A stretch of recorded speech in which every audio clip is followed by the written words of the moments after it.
Of course, we loved you as Jeor Mormont in Game of Thrones. It's so sad to lose you. What was it like shooting your death scene? Well, these death scenes are always sort of funny, you know, and there's quite a lot of nervous laughter around, you know. Yeah, it was shocking, but they wanted to make it as shocking as possible, you know, and as surprising as possible, and I think that worked. So I was really pleased. It's a great way to go out. And he certainly fought to the end, didn't he? I mean, he gave Rast a bit back, didn't he? Oh, absolutely, yeah.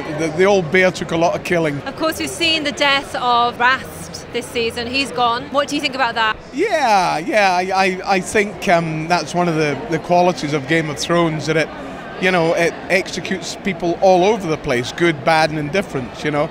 And I think that's one of the reasons it keeps its audience, you know. It just keeps everyone on the edge. What's going to happen? And we've also lost one of our biggest villains this season as well, in Joffrey Baratheon, who died at his own wedding. What did you think of that? Well, that's George Martin for you. You know, if you haven't read the books, you're in for big shocks.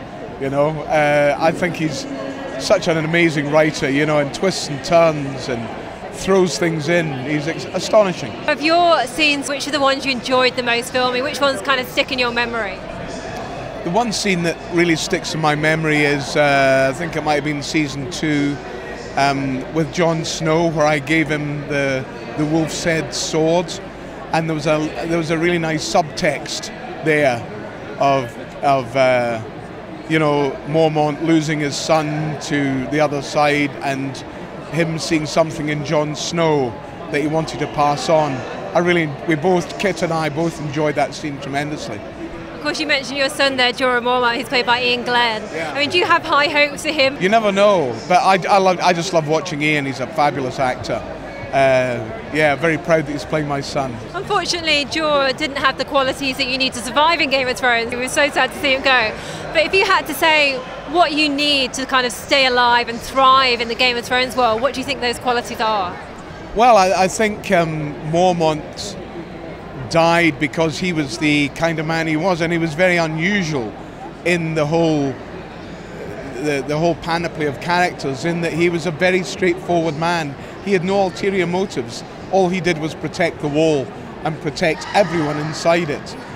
So obviously at some point he had to go, but I think you have to have a certain Machiavellian, either you have to have a Machiavellian instinct about how to survive, or you are like Mormont and hopefully Jon Snow, who has a innate decency. How well prepared do you think the Night's Watch and Castle Black is now that they've lost you? I think a true leader will emerge.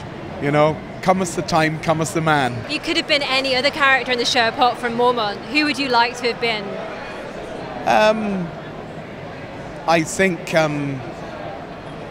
if I was a younger man, to play Jon Snow would have been great. You know, I think that's a pretty cool part to play. And who would you like to finally see on that throne at the end of the day? Again, only one guy, Jon Snow. Absolutely. Absolutely. He'd be the best. Team Snow all the way. And it may happen. It may happen. You never know. It's been lovely talking to you. Thanks so much for your time, Joe. It's been a great pleasure. Thank you.